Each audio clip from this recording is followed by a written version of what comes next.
नमस्कार, आदाब, सत श्री अकाल।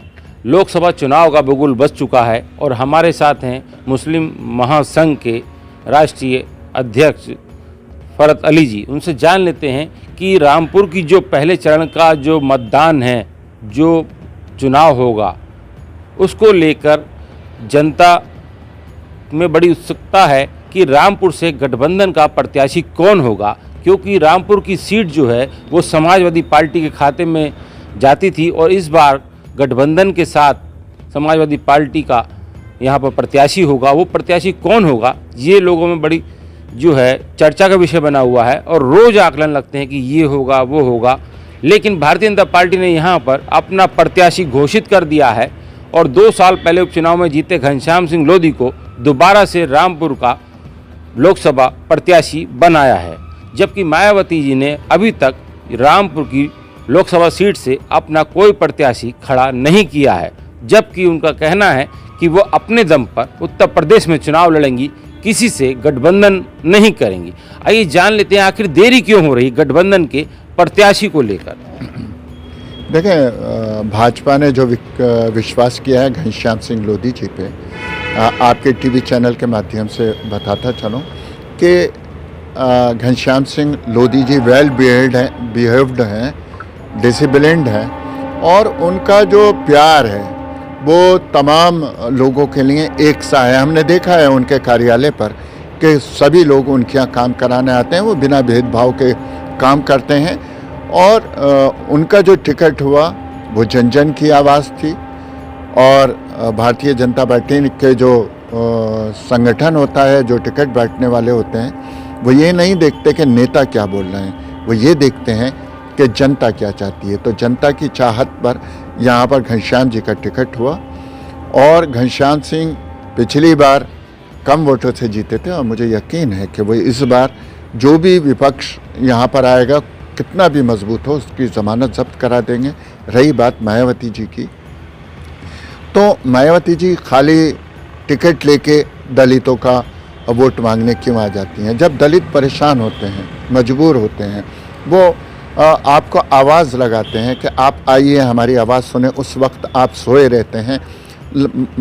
मसला ये है कि जनता डरती है तो आप उसका साथ नहीं देते और जब आपको डर लगने लगता है तो फिर जनता को पुकारते हैं। तो जनता समझदार है कि वो किसके साथ जाएगी। तो क्या आप मानते हैं कि मायावती को डर लग रहा है? जी बिल्कुल बिल्कुल। देखें, डर कई तरीके के होते हैं। खाली डर ये नहीं होता कि हम किसी से डर रहे हैं, छुप रहे हैं। डर ये भी होता है कि जो हमारी सियासी बिसात है, जो हमारा वोटर्स है, वो कहीं नहीं खिसक जाए।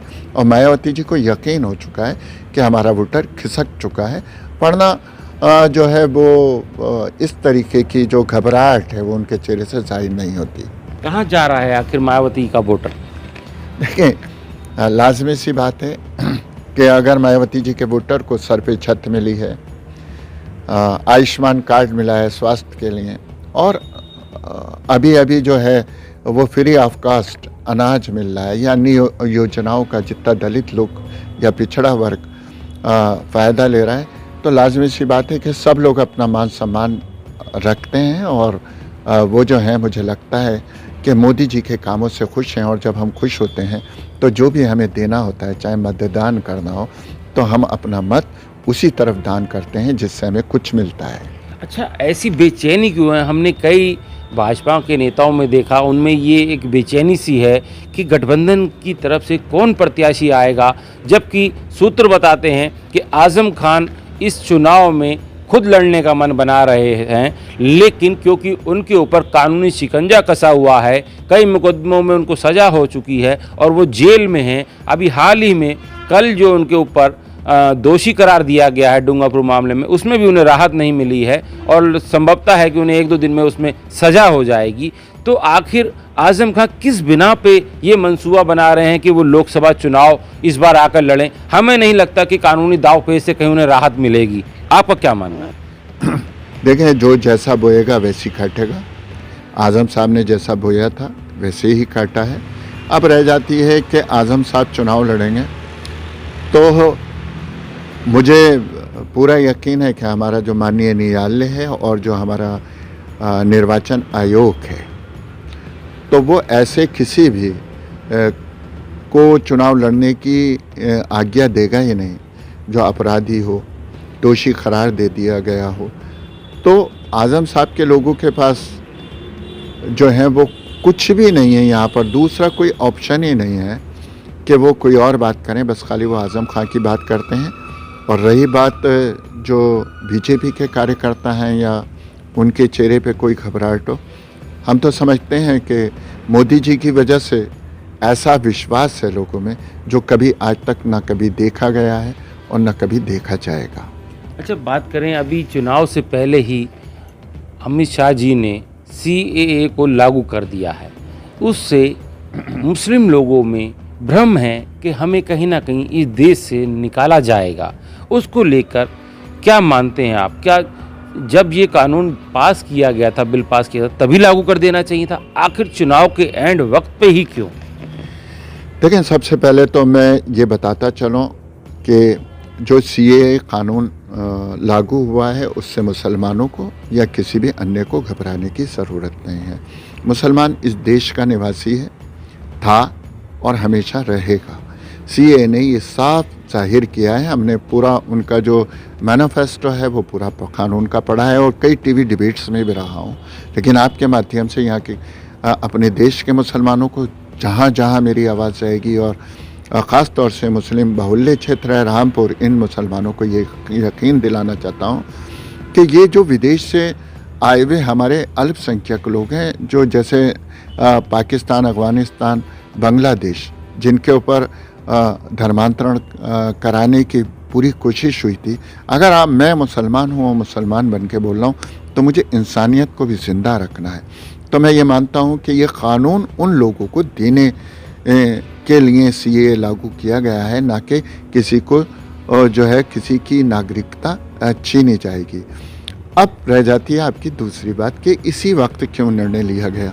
देखें, मैंने सिर्फ भारतीय जनता पार्टी में ही देखा है या मोदी सरकार में ही देखा है कि वो और उनके जितने भी साथी हैं, जिसमें अमित शाह जी हैं, गडकरी जी हों, राजनाथ सिंह जी हों, मैंने देखा है जो वो कहते हैं उसे करते हैं। समय लगता है क्योंकि कोरोना पीरियड आ गया था और फिर इसमें कुछ ऐसी राय लेना होती है, क़ानून की जानकारी लेना होती है क़ानूनी विद्वानों से।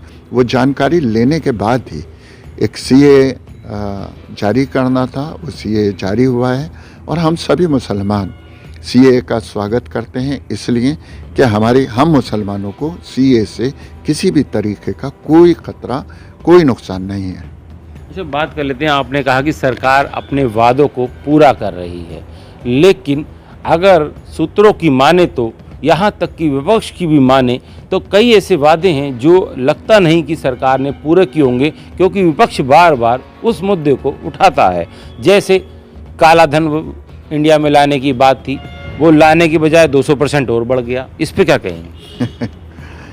ऐसा है कि ये जैसे सरकार या कानून किसी चीज़ को लाने का प्रयास करती है, वो अपने मंसूबे बनाती है, तो ये काले धन वाले करप्ट जो होते हैं लोग, भ्रष्ट लोग जो होते हैं, माफिया जो लोग होते हैं, ये उनसे भी आगे के अपनी स्कीमें बनाना शुरू कर देते हैं। पूरी कोशिश हुई, देश में काला धन आया, सरकार मजबूत हुई और कहाँ आया? देखें, देखा, घोषणा हुई। देखें, ऐसा होता है कि आपने अभी जो नोटबंदी हुई थी उसमें आपने देखा कि लोगों ने अपने जितना भी धन था वो सबका सब सफ़ेद करा लिया और वही आना इसी तरीके से माना जाता है। आज ED के अगर कहीं छापे लगते हैं, IT के कहीं छापे लगते हैं या इनकम CBI के लगते हैं, धन पकड़ा जाता है, वही काला धन वापस होता है। अब लोगों को नज़र आता है, आए ना आता है ना आए, सरकार किसी के घर पे तो बताने जाएगी नहीं। आपका एक माध्यम होता है TV का, और TV के माध्यम से हम लोगों को जानकारी मिलती है कि करप्शन दूर हुआ है। तो क्या लगता है कि जो अभी इलेक्शन बॉन्ड का जो अभी बात चल रही थी, सुप्रीम कोर्ट में भी याचिका लगी थी, तो उसमें उन लोगों के नाम भी शामिल हैं? विपक्ष बता रहा है कि जो लोग सरकार पे, जब सरकार ने उन पे कार्रवाई की तब उन्होंने चंदा दिया या उससे पहले चंदा दिया, आखिर क्या वजह है?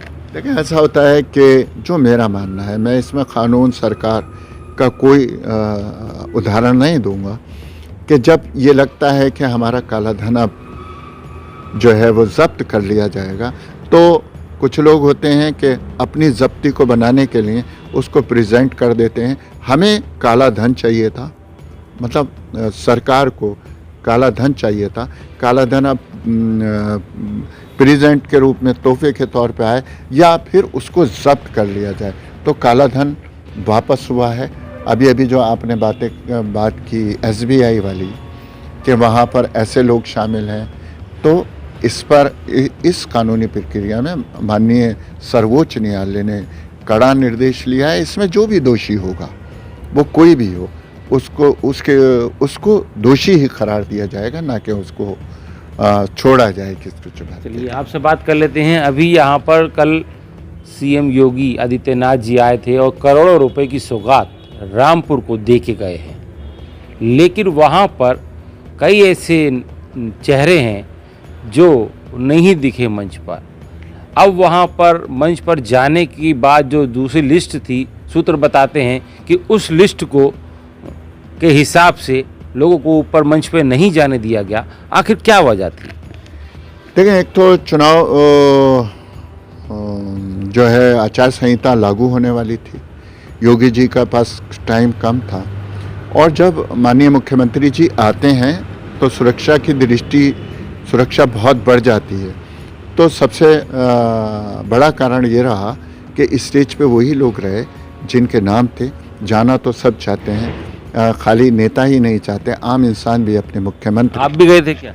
जी, मैं इस वजह से नहीं जा पाया क्योंकि मेरी एक मुकदमे में मेरी उस दिन तारीख थी, और वो मैं माननीय न्यायालय का बड़ा सम्मान करता हूँ। मैं उस दिन न्यायालय में रहा, और क्योंकि वहाँ समय लगा, इस वजह से मैं नहीं जा पाया। जी, किस रूप में देखते हैं योगी जी का चुनाव से पहले करोड़ों रुपए की सौगात रामपुर की जनता को दी, तो क्या प्रभाव पड़ेगा रामपुर में इस चुनाव में? देखिए, रामपुर में जहाँ पर पहले हम लोगों को मतलब मुस्लिम समुदाय को, मुझे छोड़ के डराया जाता था कि बीजेपी सरकार आ जाएगी, ये हो जाएगा, मोदी योगी आ जाएंगे, ये हो जाएगा। जब लोगों को लगा कि यार ये तो आ गए, लेकिन इन्होंने हमारे संग तो कोई ज़्यादती नहीं की, आप सौगात पे सौगात देते चले गए, और वही सौगात जो 500 कुछ करोड़ रुपए की रामपुर को 600 करोड़ रुपए की जो यहाँ पर रामपुर को देखे गए, तो उसमें सभी को लाभ मिलेगा, उसको अच्छी सड़कें मिलेंगी, तो उसमें धर्म संप्रदाय देख के थोड़ी चलेंगे। हम भी चलेंगे, सरदार जी भी चलेंगे, ईसाई भी चलेंगे, और यहाँ का बहुसंख्यक वर्ग भी चलेगा। तो हम योगी जी का बड़ा धन्यवाद करते हैं, और जो मुस्लिम समुदाय है यहाँ बहुसंख्यक वर्ग, यकीन दिलाना चाहता हूँ आपके चैनल के माध्यम से कि 2 लाख मुसलमान वोट मेरी जिम्मेदारी पे भारतीय जनता पार्टी के कैंडिडेट श्री घनश्याम सिंह लोधी को जाएगा। अब हम जो मुस्लिम समाज है वो 400 पार में भागीदारी करना चाहता है, और वो भागीदारी वो बड़ी संख्या में वोट देकर करेगा, ये मुझे पूरा यकीन है। आपने जो बात कही, इस हिसाब से तो गठबंधन का प्रत्याशी जीत ही नहीं पाएगा रामपुर से, लेकिन सूत्र बताते हैं कि गठबंधन का प्रत्याशी जो है वो बहुत मजबूत होगा। लेकिन अभी तक क्योंकि गठबंधन के प्रत्याशी की कोई घोषणा नहीं हुई है, इसलिए सबकी नज़रें गठबंधन के प्रत्याशी पर है। क्या मानते हैं? देखिए, आपने कहा कि बहुत मजबूत होगा, तो क्या वो बनाया जा रहा है? सूत्र बता रहे हैं। नहीं, सूत्र बता रहे हैं। तो क्या वो बनाया जाए? वो कोई रोबोट तो होगा नहीं, वो कोई स्टील का नहीं होगा कि साहब तैयारी चल रही है, वो कोई पुल नहीं होगा, ईंट नहीं होगी, पत्ता नहीं होगा, कोई वो शिला नहीं होगी। भाई कोई ऐसा चेहरा आ जाए आप ही के बीच का हो? नहीं, वो मेरे बीच का तो चेहरा, मेरा चेहरा जो है, भाजपा भी पसंद करते हो, क्या मानते हैं? ऐसा कोई चेहरा नहीं है इस वक्त में। नहीं, चेहरा है, लेकिन हम नाम नहीं बताएंगे। देखें, ऐसा है, जब वो चेहरा आएगा तो जिसे हम पसंद हमारे बीच का होगा, हम मानेंगे कि वो हमारे बीच का चेहरा है। लेकिन इस वक्त में हमें सिर्फ चेहरा जो है वो कमल का फूल नज़र आ रहा है और मोदी नज़र आ रहा है। इसके अलावा हमारे पास कोई चेहरा हमारे अपोनेंट में नहीं है। आप ये मान के चलते हैं कि जब तक गठबंधन का प्रत्याशी नहीं आएगा तो क्लियर पिक्चर नहीं हो पाएगी कि गठबंधन के प्रत्याशी से भारतीय जनता पार्टी का कितना कड़ा मुकाबला हो? देखें, कोई मुकाबला ही नहीं है, बड़ी जिम्मेदारी के साथ कह रहा हूँ और अपनी 50 साल से ज़्यादा की उम्र का तजुर्बा, 1998 से लेकर आज तक बीजेपी के सदस्य होने का तजुर्बा, कि कोई भी प्रत्याशी आ जाए वो भारतीय जनता पार्टी के प्रत्याशी के सामने टिक नहीं पाएगा। माननीय मोदी जी की, भाजपा की और योगी जी की आंधी है। आंधी में वो जो बहुत मजबूत दरख्त टाइप का आएगा, अगर वो अकड़ेगा तो जड़ से उखड़ जाएगा और उसे उखेड़ने वाली माननीय मोदी जी होंगे और यहाँ पर घनश्याम लोधी होंगे। तो ये थे हमारे साथ मुस्लिम महासंघ के राष्ट्रीय अध्यक्ष फरत अली जी, जिन्होंने कहा कि रामपुर में कमल ही खिलेगा क्योंकि मोदी जी की लहर के आगे कोई टिक नहीं पाएगा। राजीव वर्मा, रामपुर। शहर की सरकार और जनता को दरकार, दिखाएंगे आपको क्या कहता है वोटर। अब की बार किसकी सरकार?